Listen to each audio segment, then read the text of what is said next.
Fala jovem, seja bem-vindo a mais um episódio do Frozen Cash. Aqui é onde a gente vai conversar sobre anestesia, oftalmologia, sobre o mundo invertido entre esses dois mundos, sobre a vida fora da matéria e talvez um pouco sobre medicina.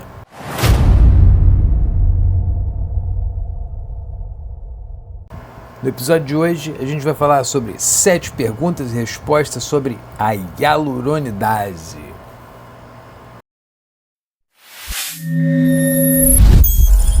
Primeira pergunta, o que é a hialuronidase?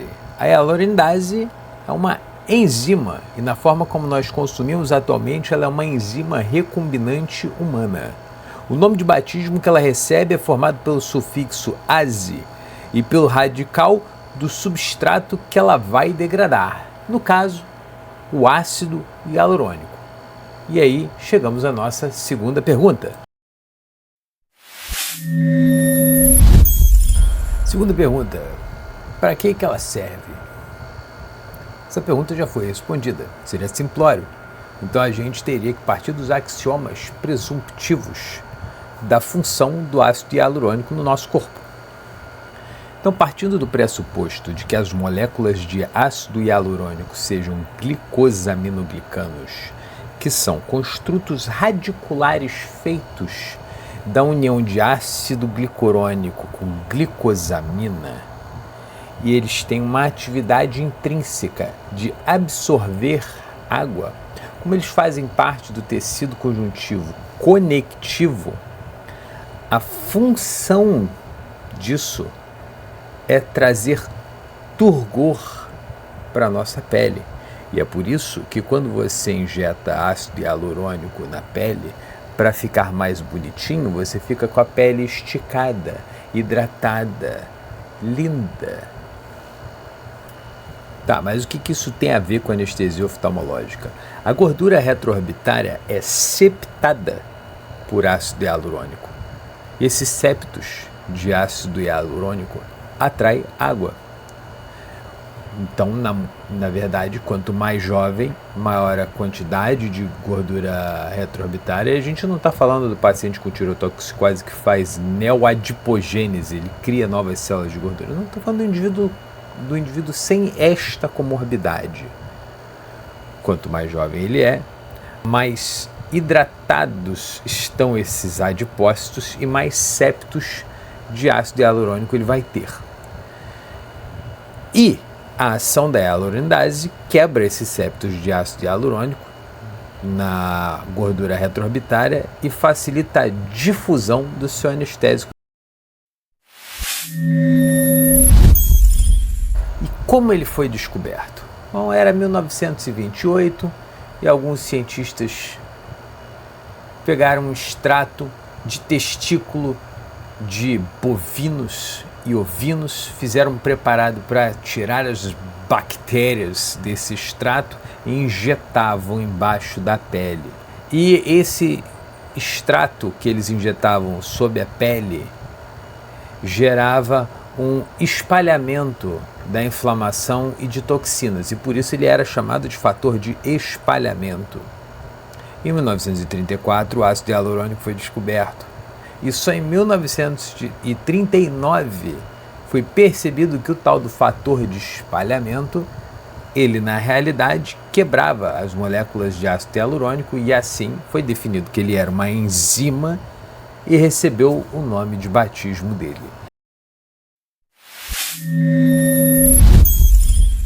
E quais são as representações mais comuns que nós temos da hialuronidase nos dias atuais? Nós temos 2.000 unidades no frasco com poliofilizado, temos 3.000 unidades no frasco com poliofilizado, temos 20.000 unidades no frasco com poliofilizado, ou seja, temos bastante variações. Há alguns anos atrás, esta enzima, ela foi conhecida pelo nome comercial de hialozima, com M, de Mengão Malvadão, e não com N. Tá? Não chama ela de hialozina, que ela não gosta. Na verdade, você não deveria nem chamar ela de hialozima, porque essa marca não existe mais. E na época, ela era padronizada a 2.000 unidades. Após a interrupção da sua produção, passou a ter uma ampla variação da dose que era utilizada nesse poliofilizado, mas você ainda tem apresentações de 2.000, 3.000 ou 20.000 unidades. Sabe o que isso significa, jovem? Que você tem que ler o rótulo.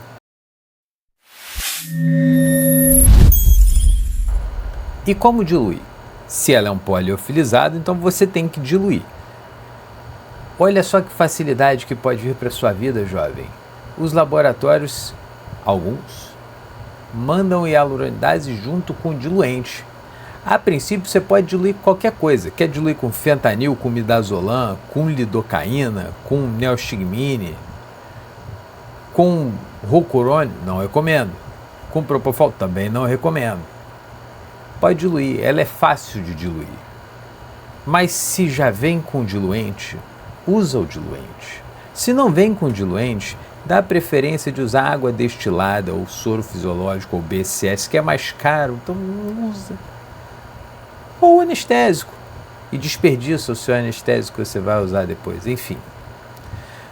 Um exemplo básico para você usar para a sua vida: se o seu frasco de hialuronidase tem 2.000 unidades e você usa o diluente inteiro, que são 5 mililitros, quantas unidades vai ficar dentro do seu frasco? Sim, 2.000 unidades. Você não tirou nada, você só botou 5 ml ali, né? Mas agora são 2.000 unidades em 5 ml, ou seja, 400 unidades por ml. Se você deseja uma solução que vem no frasco, ampola, de 20 ml de anestésico, você quer que ela fique com 20 unidades por ml, simplesmente você pega 1 ml da sua solução de hialuronidase e bota lá no frasco de 20. Ou, se você quer 10, você bota meio ml, ok? Como é que eu vou diluir de 3.000 unidades? Como é que eu vou diluir 20 unidades? Agora, use a matemática a seu favor, jovem.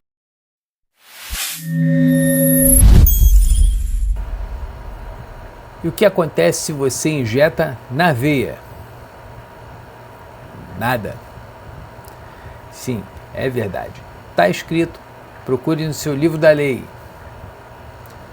Se você injeta a hialuronidase na veia do seu paciente, rigorosamente não acontece nada. Ela tem muita afinidade pelo substrato dela. Então isso significa que ela vai ficar procurando ácido hialurônico do lado de dentro do sangue e do lado de dentro do nosso sistema vascular. Não tem muito ácido hialurônico para onde ela vai se ligar. Então, o mais comum, vamos partir do pressuposto de que inicialmente ela era isolada de testículo de bovinos e ovinos, né? Então, naturalmente, os principais efeitos adversos eram de reações anafilactoides. Mesmo utilizando uma enzima recombinante humana, partindo do pressuposto de que o material utilizado era puro, era adequado, ainda assim as reações anafilactoides ganham a nossa atenção porque elas são as mais comuns. E como é que elas vão acontecer? Geralmente você vai fazer a sua cirurgia com anestesia, que leva a hialuronidase, e aí o paciente que nunca recebeu hialuronidase na vida pode no outro dia referir que está com o olho um pouquinho inchado e nada demais. Na próxima vez que ele for receber anestesia, geralmente no olho contralateral, ele pode ter uma reação anafilactoide no olho que foi operado ou até no olho que tinha sido operado anteriormente. Pode ser no dia seguinte da cirurgia, com edema palpebral, eritema, equimose conjuntival bulbar, ou pode ser, acabou a cirurgia, tira o campo, o outro olho, o olho que não operou naquela ocasião, que só tinha sido operado anteriormente, com esse quadro. E aí, como é que você trata? Você trata com antialérgicos. Isso é uma reação anafilactoide, então você tem que tratar com antialérgicos. Normalmente, nós prescrevemos corticoide, 20 mg de prednisona por 5 dias, associado ou não ao antialérgico da sua escolha, isso fica a seu critério. E sim, utilize gelo, né? Essas reações tendem a ficar mais graves com o tempo e você nunca deve negar o evento. Se o seu paciente teve um evento, você marque isso na vida dele.